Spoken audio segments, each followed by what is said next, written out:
Candace Jedrowicz was inspired by Heidi's eco-crafting. And what she has to share with you today is a sparkle fairy. And what is she making it from? She's making it from soda cans. Cool.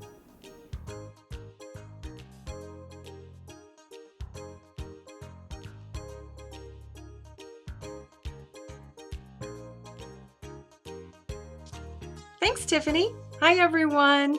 Welcome to my studio. What? I'm sorry. I have something on my shirt.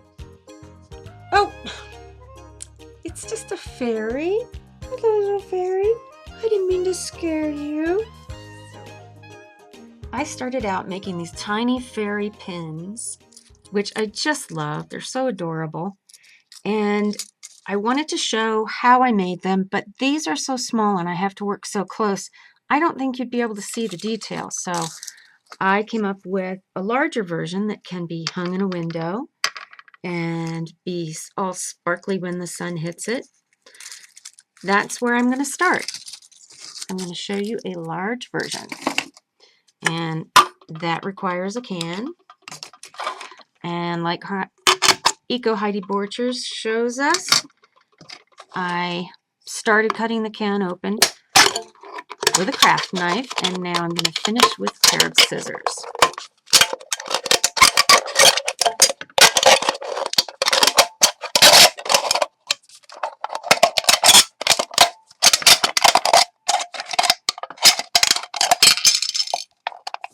When I figure where my figure is going to be on this can, I want to cut right next to it. So say I want to use just these colors up here for the body of my fairy. I'm going to cut down here like that and then start to go around.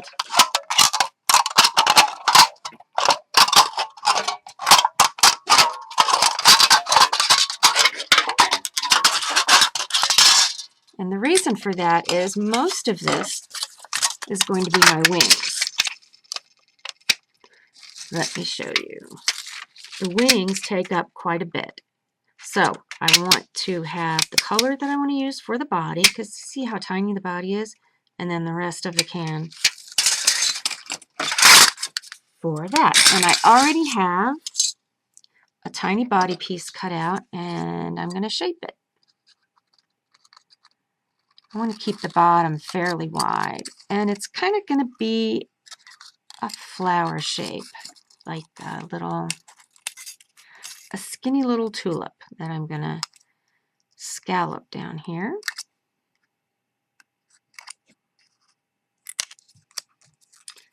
Just like that. I'm going to take off this corner here. Doesn't have to be perfect, but I kind of want it to be even. If you don't want the sharp edges, just keep clipping, or you can start to sand. I take off some of the sharp edges with a fingernail file. That seems to work really well. Now I want to trace where my wings will be. And I'm just going to hold her down like that. And I'm going to start almost at the top to start the wings.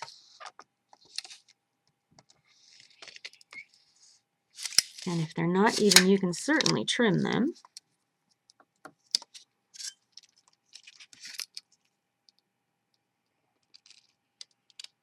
And mine are very often not quite even or symmetrical, and that's okay with me.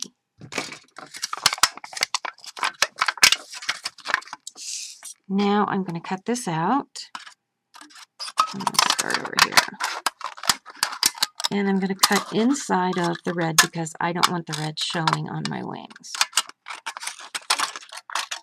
So if you're doing it this way, you could make the wings extra large and then have plenty of room to cut inside the line for the wings.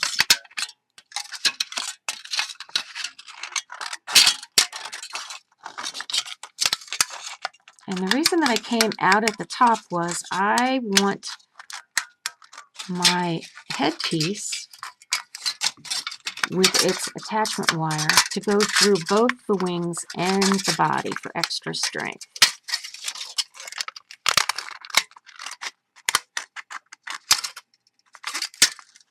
Okay, let me get this out of the way.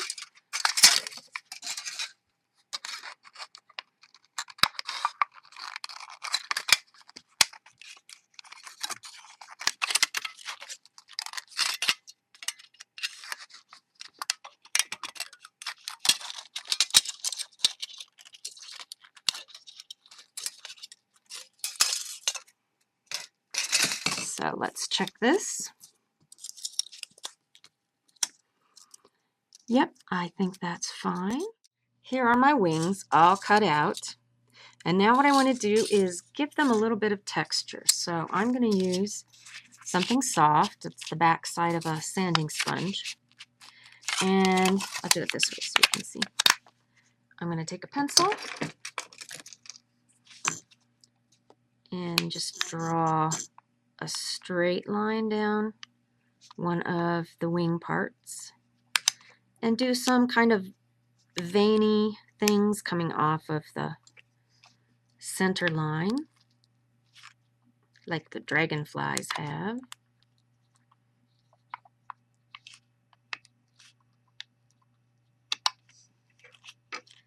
And the big ones. And this should just be, for me, loose and flowing. I don't want to try to make it look exactly like a wing. I am just suggesting that this might be a dragonfly wing or a fairy wing.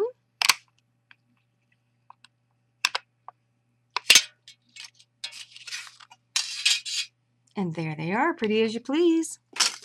The next step is to glitter them. And this is a two-part process. First, I'm going to put lots of glitter on. And I mean lots.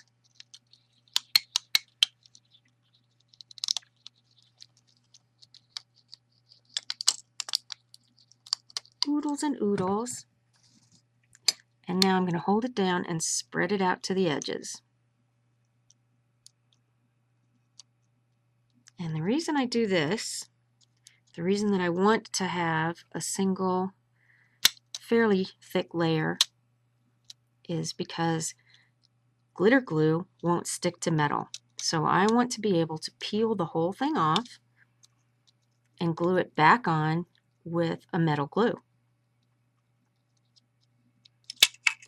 So I'm going to set that over here to dry and show you one that's already dried. I had one that was already dried. Oh, it's this one. Okay.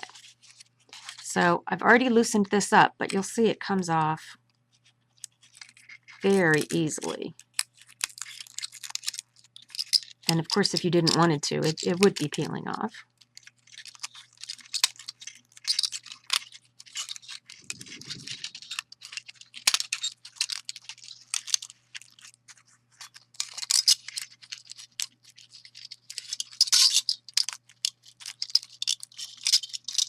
And you want to try to get it off all in one piece, but if it doesn't, it's not a great big deal.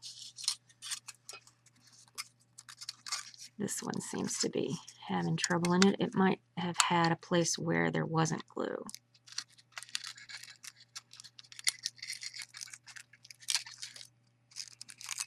There we go. Now the second part of the process is the same,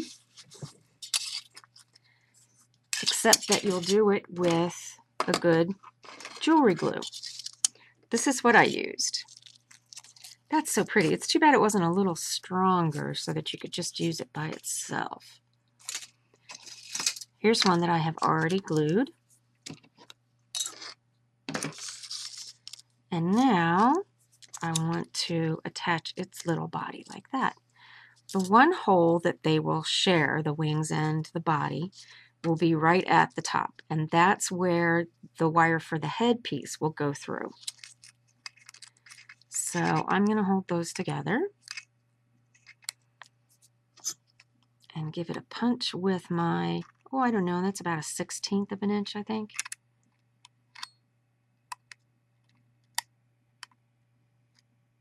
Come on, you can get on there.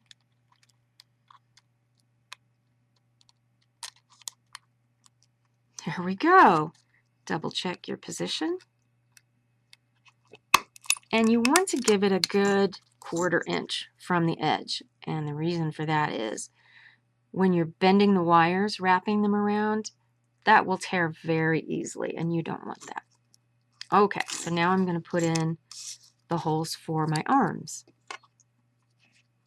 which are going to be wire, as are the legs. So let's go just a little bit below.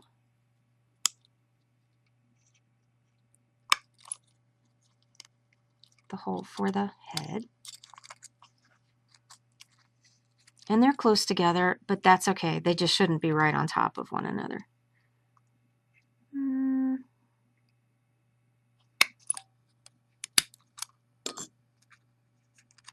there we have it.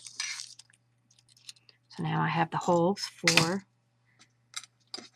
the arms and the legs and the head. And here is what they look like.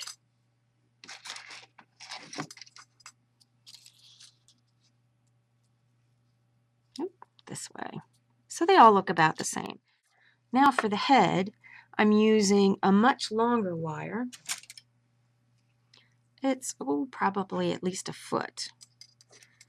And I'm going to do kind of the same thing, except I'm going to be making several loops for hair. So I figured 7 is a good amount. So I'm just going to keep moving it. I'll turn here to show you. I'm just going to keep moving it around.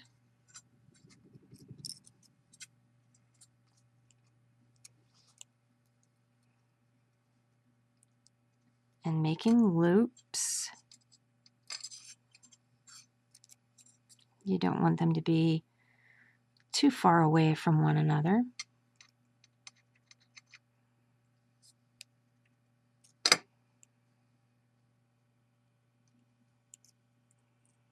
And it doesn't really matter which way they go, because you're going to be weaving a smaller wire with lots and lots of beads. And one more. And that's going to be your hair. Curly wire with lots and lots of beads. All right, so that's the top of my head right there. And I also want there to be a bit of cheek, so I'm just going to turn it out like that and then round it back in.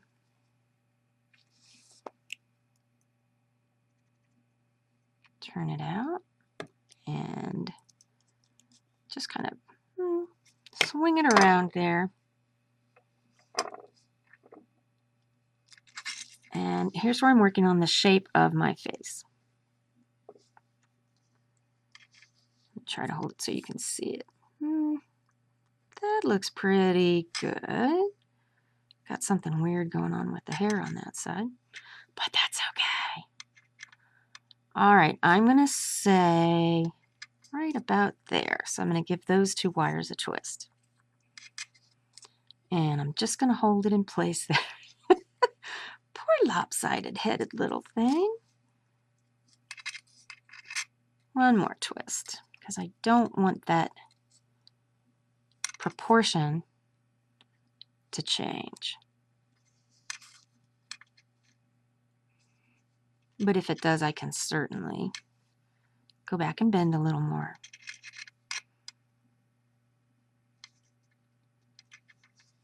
There we go, little cherub face.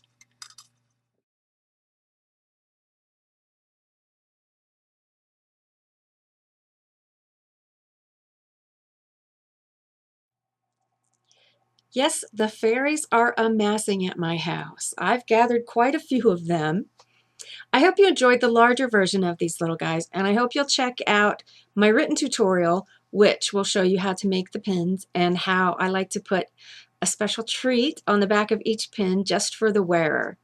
I hope that you're inspired to try something like this, and I hope if you do, I get to see it. You can email me at candace@cool2craft.com and send me your photos and your story. I would love to hear and see what you're doing. Thanks, everyone. Have a special day.